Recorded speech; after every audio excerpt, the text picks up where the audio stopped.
Hi, this is Jeff Foxworthy. 65 million Americans serve as a caregiver for a sick or disabled loved one. If you're one of them, then listen to my friend Peter Rosenberger's show. He's got redneck tendencies, but he's really good at what he does.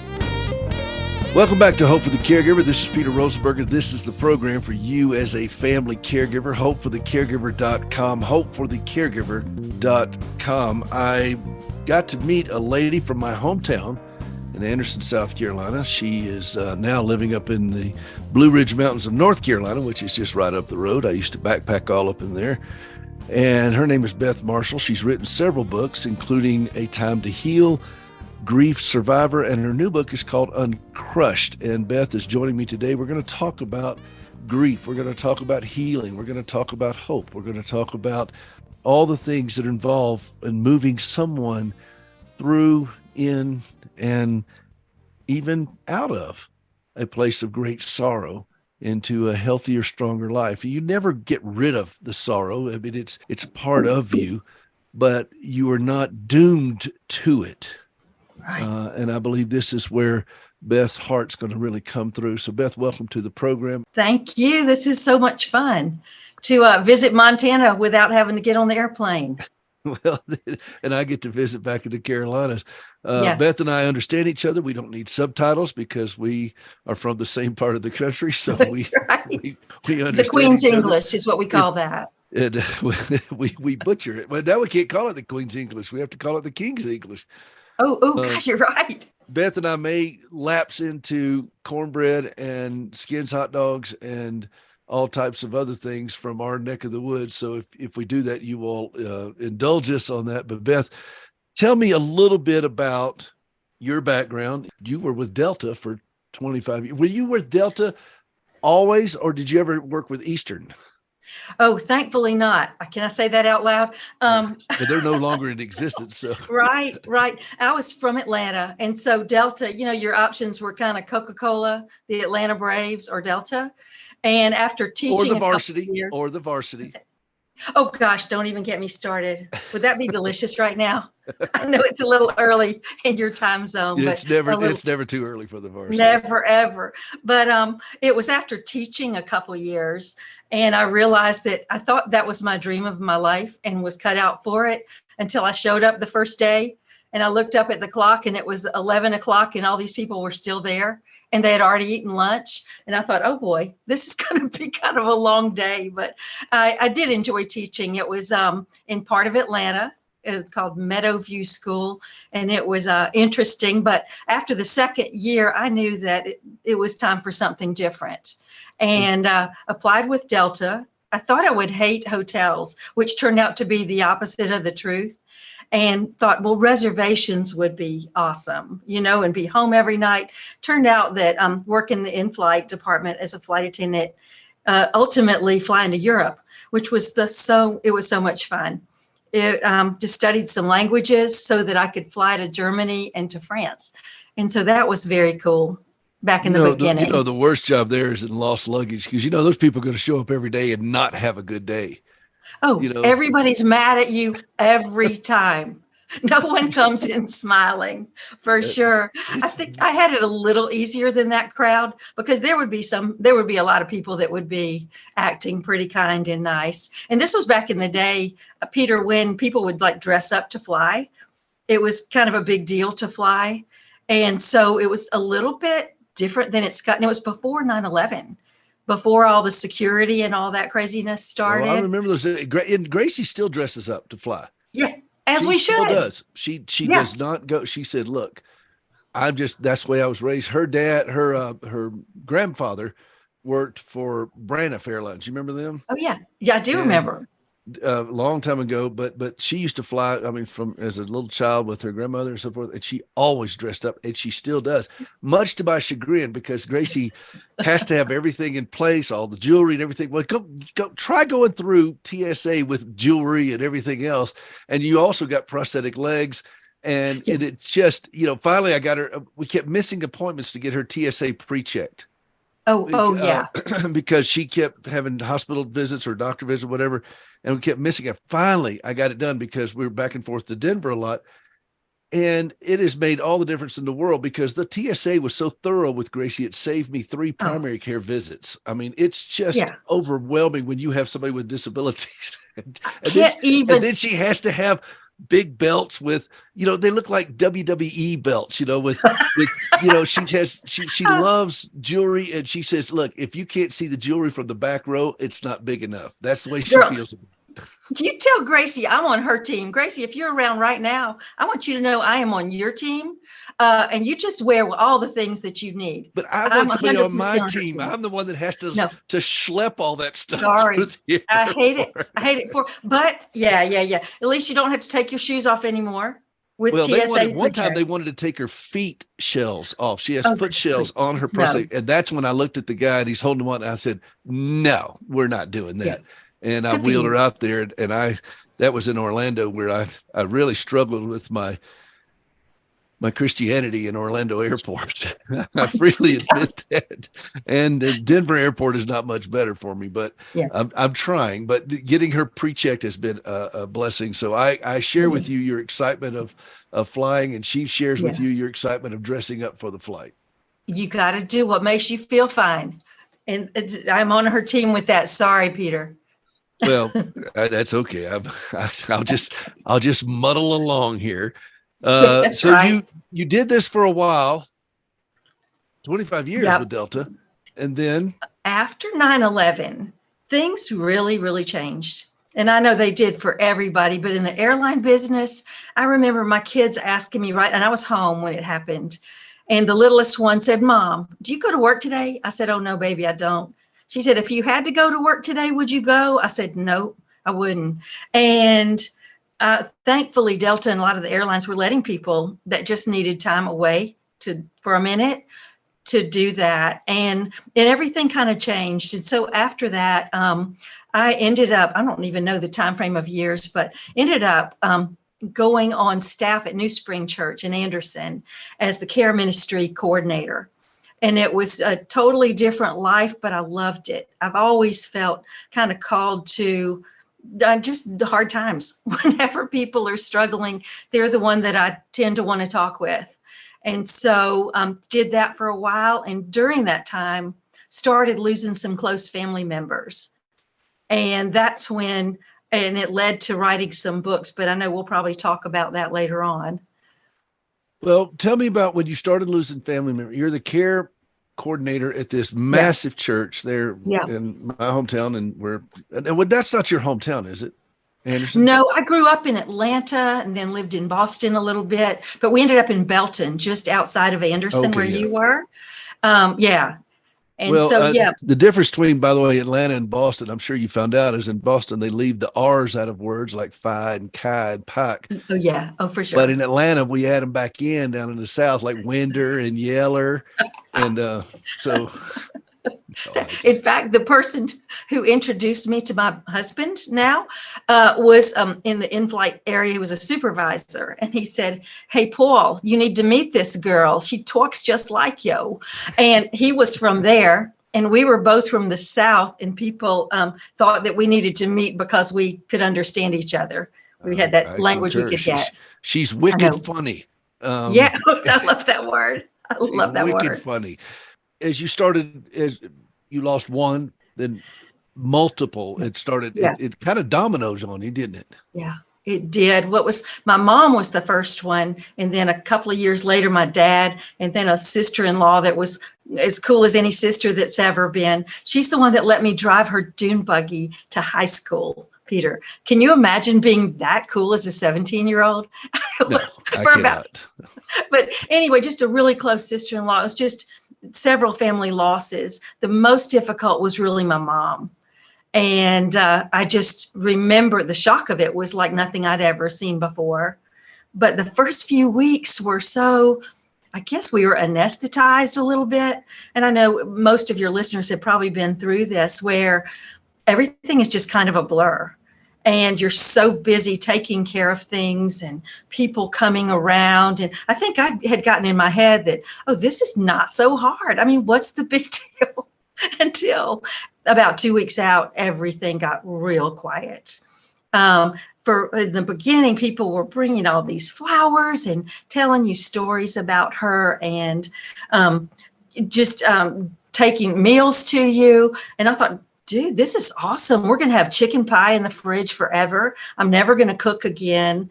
And we'll always have these big old Gerber daisies because those were her favorite. And then once people start, and I know that you get this, once people start kind of getting back in their own lives, you can feel like, oh boy, this is not so easy. And the reality hit me like a ton of bricks. I can remember I'd never really experienced it up close because as a child, we were kind of not allowed into the sorrow.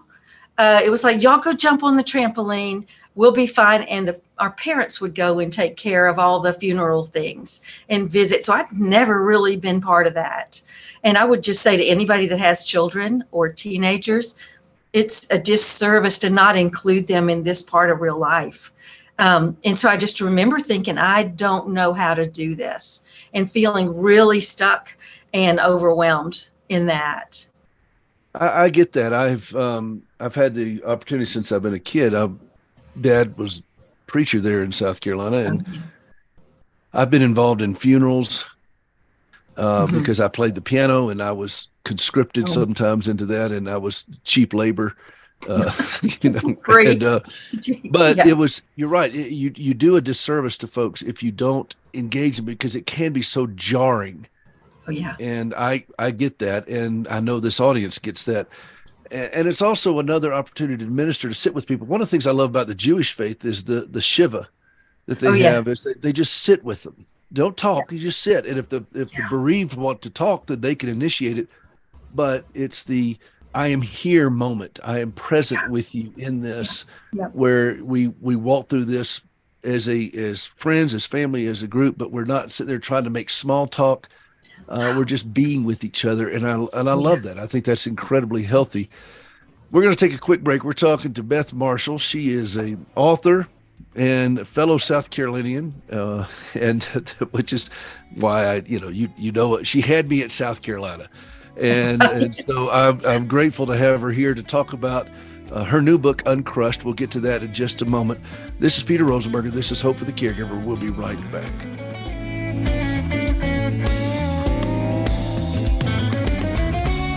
Hey, this is Larry the Cable Guy, and you are listening to Hope for the Caregiver with Peter Rosenberg. And if you're not listening to it, you're a communist. Get it done.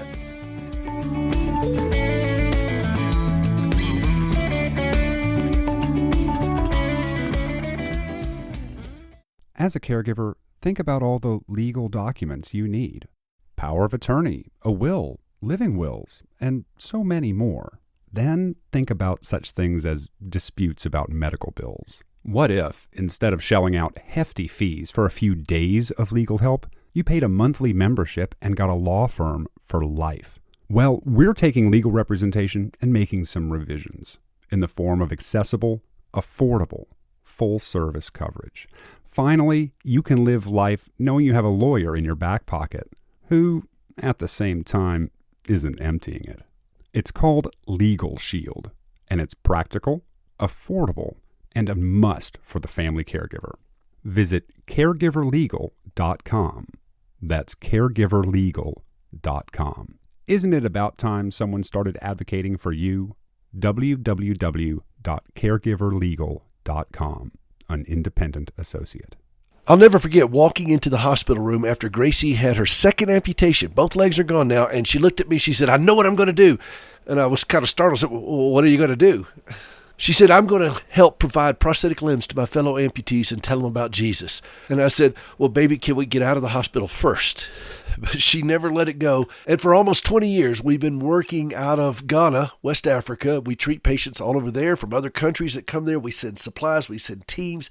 We sponsor patients. We work with a prison where inmates volunteer to disassemble used prosthetic limbs so we can recycle the parts. All of this because Gracie trusted God with her heartache. We've got a huge shipment of supplies that is being loaded up right now to go out soon. Would you help us do it? standingwithhope.com/giving. standingwithhope.com/giving. There's prosthetic feet, knees, pylons, sleeves, adapters, all kinds of connectors. All of these things we are sending over there so that people can walk. We're going to point them to Christ. Help us out. standingwithhope.com/giving.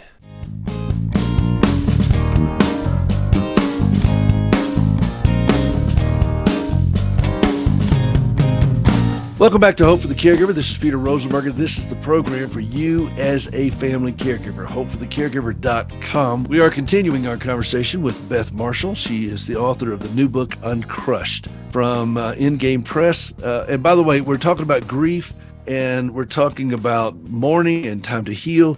And then you've got In-Game Press. And I thought, those are not related, are they? Not at all. I hadn't thought of those three in the same context. But no, we're thrilled to have you. Beth is from South Carolina, where I am from. She lived there for many years. Now she is retired up to, well, you're not retired, but you have not really. sojourned up to the mountains there in North Carolina, where it's just nice and cool in the oppressive summers of the South. I am grateful that I'm not participating in that. I get calls back from my parents, my family that lives back there. You know, the heat index is 1,000 degrees kind of thing.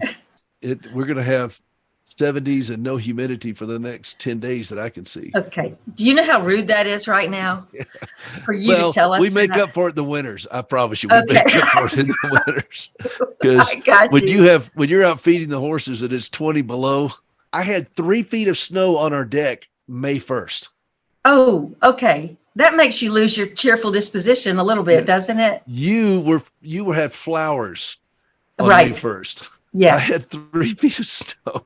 So it gets a little gnarly out here in Montana. Yeah. As we left at the break, you started losing family members and you didn't know what to do. You didn't know where to go. You felt the vacuum of silence and loneliness. Yes. What did you do? I didn't do the right thing. I was thinking about your listeners this morning and how it's so easy to get isolated and people really don't know you're there. And I think that's what happened. I was so determined to pretend like I was okay and to keep smiling and try to be cheerful for the kids and my husband. But the minute they would leave in the morning, I'd collapse. And I realized it took me a while.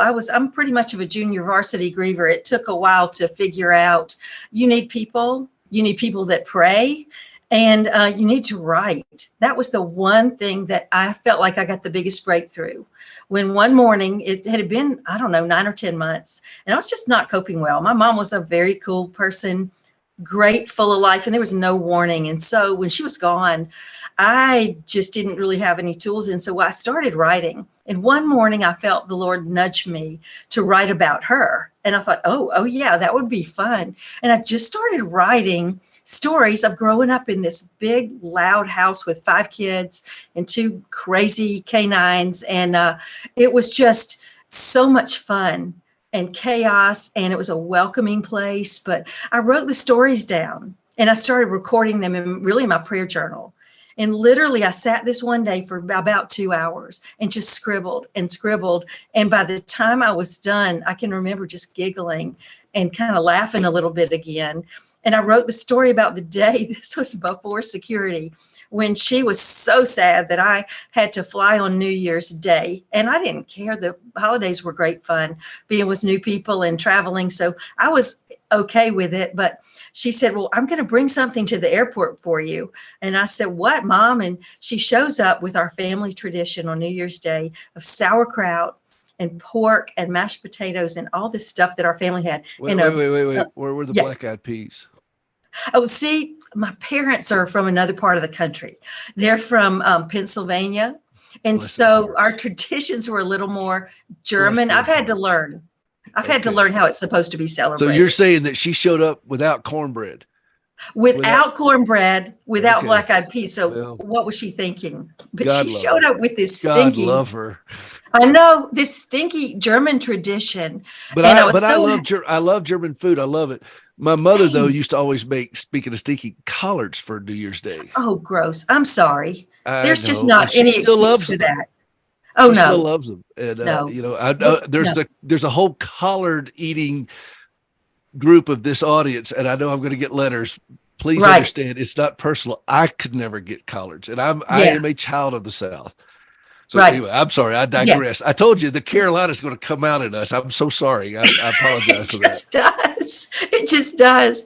Okay, so here I am at the gate. I mean, you could walk straight to the gate, not have a ticket, nothing. And so she meets me right outside of the jetway practically and hands me this. And I said, Mom, I got to run, go and pop it in the oven, in the first class oven on the 727, and turned it on full blast and just ran back to do my work. And in about 10 minutes, it smelled like something had exploded on the Delta airplane. And I think we were about to evacuate and blow all the slides. It was so horrible. But I laugh about it because, well, first of all, it was so generous and so cool of her to not want me to be left out. But this nasty tradition, I was not able to eat it. It was just so disgusting. But I don't even know if that plane is still in service. It's probably not. They probably had to send it to the hangar. But there were so many stories that were bringing me great joy. And what I found was that by remembering those things, that it was helping me know that I wasn't going to forget about her, and to write them down. And that became kind of a theme of my life, of how I try to help other people with grieving, and even people that you deal with all the time, people that you help, to get a journal and just write, scribble down in there. Were you a writer before all this? Not really. And so it started as a prayer journal, and I was just scribbling. I just had so much anger and so much, worry. And what about Christmas? What about forever? And she'll never know these grandchildren. And what I found, that by writing those things down in a journal and just really turning those prayers over to the Lord, it would take them off of my heart and to give me a lightness. And I think there's probably somebody listening who might need to hear that. You feel like you can't say everything to everybody because you don't want to be complaining your whole life away. But that journal was a place where I could go and be, brutally unscripted, unfiltered, and just scribble, write it all down. What I saw over the years was I could see a difference in my writing. I could sense that I was actually beginning to heal. The emotions were changing, but that was really the place that gave me one of the greatest breakthroughs during that intense loss. Also, Peter, as just a couple years later than my dad died, not quite as suddenly, I felt a little more equipped. It was still really hard, but I felt a little more equipped. And I had learned, don't do this by yourself. Don't try to fly solo through some of the toughest moments of your entire life, that you need people. And I think we need to say yes. And we need to, I don't know, has anybody ever told you that fine is a 4-letter word? I was saying fine all the time, not the bad kind that got you in trouble in middle school, but fine is a 4-letter word because it keeps us stuck.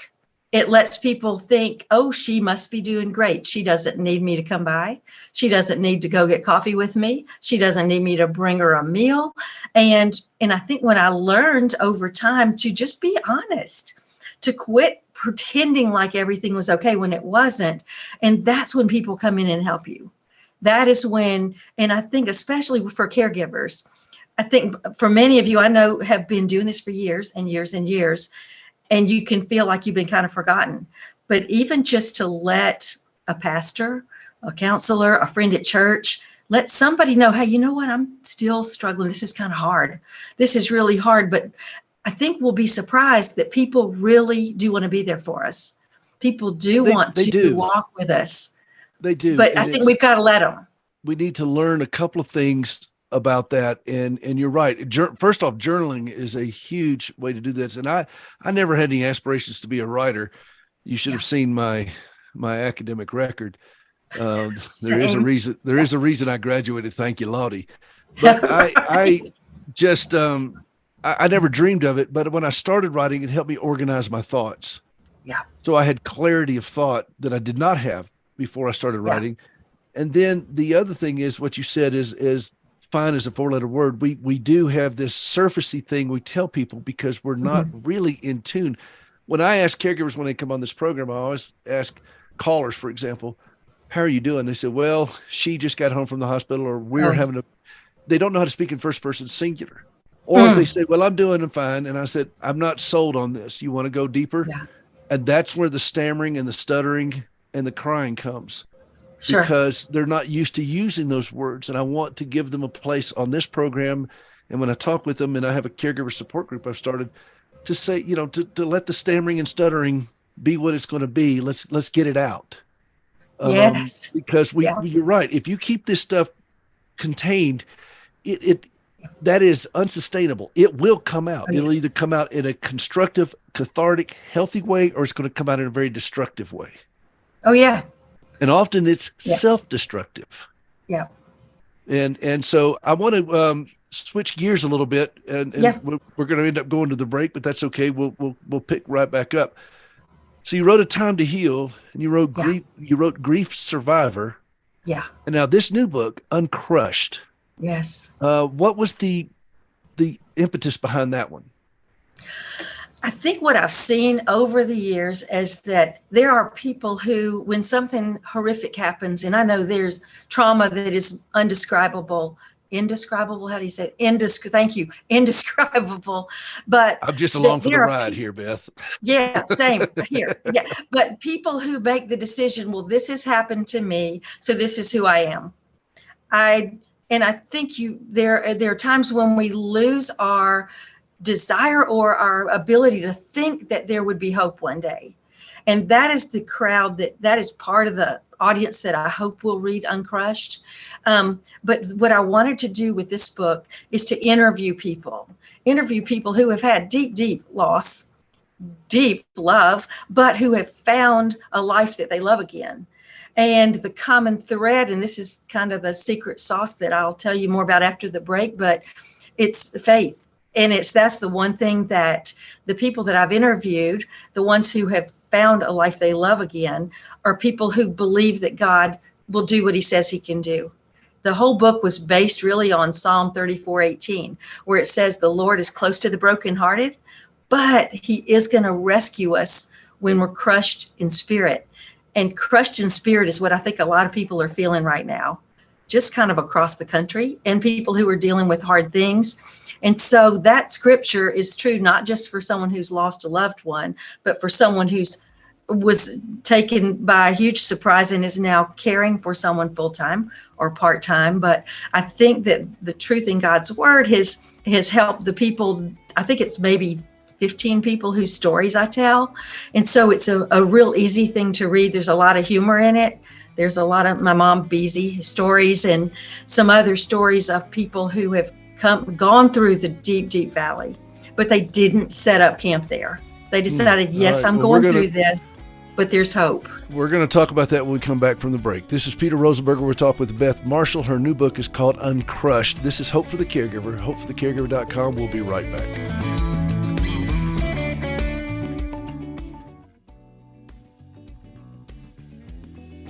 This is Peter Rosenberger, and I'm really excited to tell you about my new book. It's called A Minute for Caregivers When Every Day Feels Like Monday. I compiled a lifetime of experience to offer a lifeline to my fellow caregivers. Each chapter only takes 1 minute to read them. I know, I timed them. You could read them in order. You could read them out of order. You could flip to any page, and you're going to find something on that page that'll help you at that moment. It's called A Minute for Caregivers When Every Day Feels Like Monday. Go to hopeforthecaregiver.com/book, hopeforthecaregiver.com/book, and you can sign up. We'll let you know as soon as it's available for pre-order. We'll send you a special bonus feature for it, sample chapter, all kinds of things. Go to hopeforthecaregiver.com/book. I can't wait for you to read this book. You're going to love it. He will be strong to deliver me safe, and the joy of the Lord is my strength. The joy of the Lord, joy of the Lord, joy of the Lord, joy of the Lord is my strength. Joy of the Lord makes me dance. Joy of the Lord makes me. Welcome back to Hope for the Caregiver, hopeforthecaregiver.com. I'm Peter Rosenberger. Glad to have you with us. We are talking with Beth Marshall. She is a fellow South Carolinian, and I'm just thrilled to have her here. If we sound alike, if we have similar experiences, you'll just have to pardon it while we have a Carolina moment. But she's talking about her new book, Uncrushed, and she was relating in the last segment that the stories that she tells in this of people she's interviewed, these are individuals who are united by a common theme, and I want her to just unpack that a little bit. So, Beth, tell us a little bit more about what this means, what even gave you the idea of this, and then jump into this common theme that united them. Okay. What gave me the idea, I guess, is just seeing people that really feel stuck and feel like the world has gone on without them. And I, having been through this numerous times, know that there really is hope. And the way I look at it, Peter, and what I was looking for in the very early days was when our little girl said to me, "Mama, you don't look pretty anymore. You need to get a shower and put on a cute outfit and put on some makeup. We need to go shopping." And she said, "Just because Beezy's not your mom anymore doesn't mean you don't need to be my mom." Okay. Well, sweet Amy was 11, and she immediately burst into tears, and she realized how hurtful that was, but it was just the kick that I needed to hear. I was so stuck. I wanted the fun mom to be back for my kids. I wanted the person who would let them finger paint literally on the kitchen counter with chocolate pudding. That's the person I was hoping was coming back. And I think that's what I want to help readers and listeners to do, to realize that person is still in there, regardless of what you've been through or what you're going through, that person is still inside of there. But we've got to find ways to get them back out into practical steps. I think that was the one thing that some of the people I interviewed shared. One was, I know you may know Clayton King from Anderson. Yes, He's I a do. friend. He's an evangelist. He's kind of like Billy Graham's understudy, I think. He just tells people about the Lord. And that's kind of his I'm the heart. guy, by the way, that Billy Graham once said, "Who?" Who? That's good. That's good right there. But Clayton is a person, huge personality. He speaks all over the place, has his worldwide ministry, but then he lost both of his parents within about a year and a half. I can remember it was the hardest thing that I know he ever went through. And some days he might give us a call and say, "Can you guys just pray?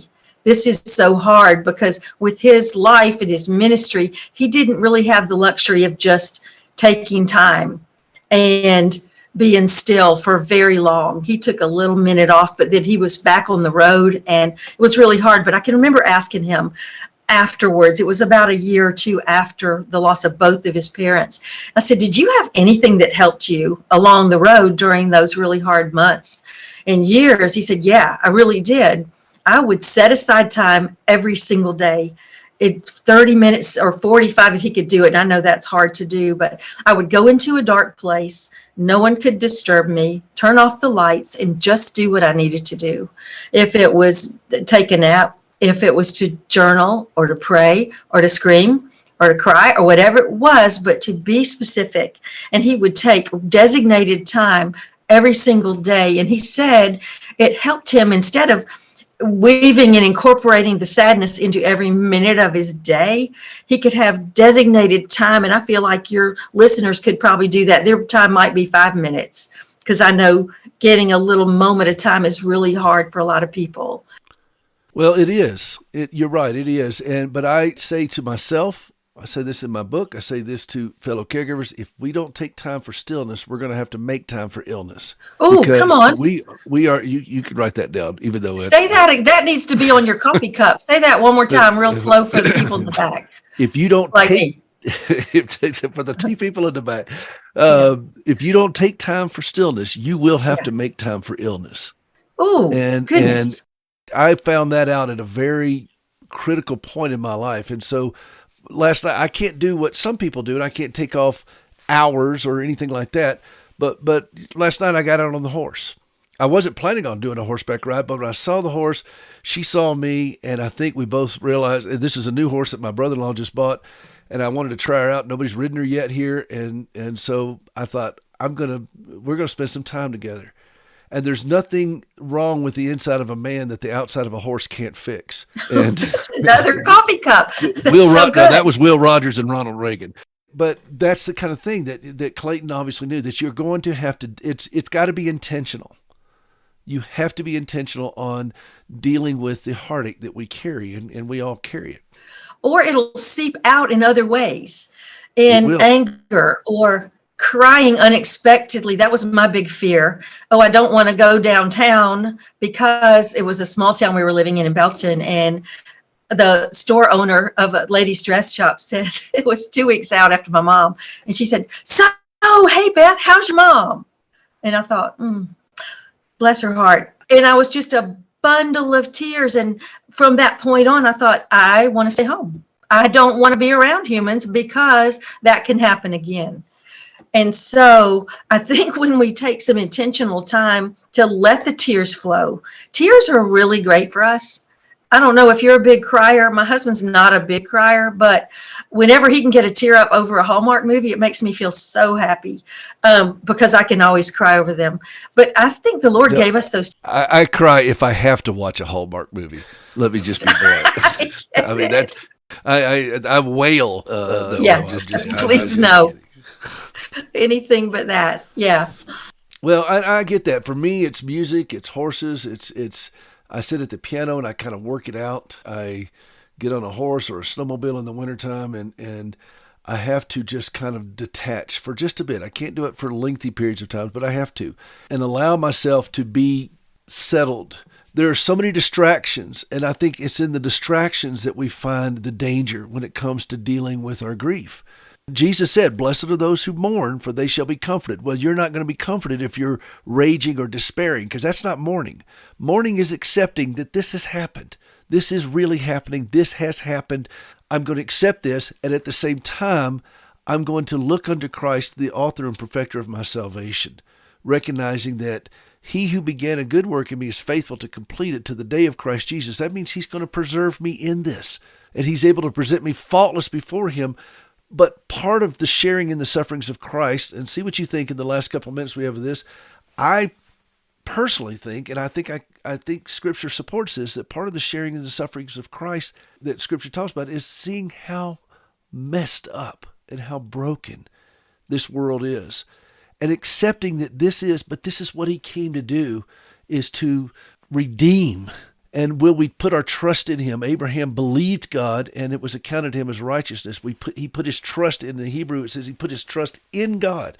Can we do that? And this is what the common uniter for these people that you talked about in your book, Uncrushed, is that they put their trust in God. However feeble they felt like they were doing it. Oh, yeah. They still did it. Right. And I think there are days when you're maybe borrowing somebody else's faith. I think of the words in, I think it's Romans 8 somewhere, where it's about when we don't have the words to pray. We don't know what to say. I can remember those moments. And I've been known to just whisper, "Jesus, I need you." But I love the way that the promise that the Holy Spirit's going to come in there and pray, and according with what the Lord would have us pray. And it's what we need more than some feeble words that we might come up with. And that gives me such peace. To know in those late night moments, or when you're waking up in the middle of the night, anxious and worried, and what about tomorrow? It's like, no, let's stop right there. And I'm reminded of one more verse that I love. It's from Philippians 4, 6, and 7, I think it is. But it talks about don't be anxious, which is an easy thing to say, right? Because I think we're all kind of a little anxious if we're even here today. But to pray with thanksgiving. And the Thanksgiving part is the part to me that is so important. The rest of it goes on to say that he will give us the peace of Christ, and it's going to guard our hearts. And that right there, just even that little piece about with Thanksgiving, to me just redirects my focus in my mind. Think of all the times he has done wonderful things for us. Look back over the terrific, beautiful miracles that we've seen in all of our lives. But to take that moment when we're praying, when we're not being anxious, but praying with thanksgiving, but to look back at God's faithfulness. And I feel like nothing is going to strengthen us any faster, any better than those words, and allow us to close our eyes and actually just go to sleep and turn that third shift. You know that the Lord works third shift all the time, and that we don't really have to. I'm counting so on many it. times. I've tried to think, well, I've got to be worrying about this, thinking about it all night long. And actually, getting some sweet rest is one of the kindest things we can do for ourselves in those moments. That's a great word to end on with. We're talking with Beth Marshall. Beth, if people want to get a hold of you, if they want to find out more about you, get a copy of this book. I know it comes out September 26th. What is the best way for people to get in touch with you? It would be bethgmarshall.com. And that site is just an encouraging site, and it's the books, you can find them there to send people to. Well, evidently you can find the book a lot of different places. BethGMarshall.com if you want to find out more about her. Listen, we've had a great time. We're going to have you back on. I love having you, and you don't have to send me any kind of cornbread or black-eyed peas or anything like that. But if you want sweet tea. Well, now, sweet tea is always welcome, but I usually make my own. And I got a friend of mine in South Carolina who was on the program a while back and sent me up a bunch of Carolina biscuit, the mix for that. And so people don't understand how important this food is in South Carolina. It's a thing in and of itself. I love the people that move here from Australia or England, and they're like, my body can't do this. Then you go back where you came from. I just send them on back. I mean, we didn't make y'all come over here. If you don't like our food, go on back. See ya. Well, listen, Beth Marshall, it's great to have you here. BethGMarshall.com. This is Peter Rosenberger. This is Hope for the Caregiver. HopeForTheCaregiver.com. We'll see you next time.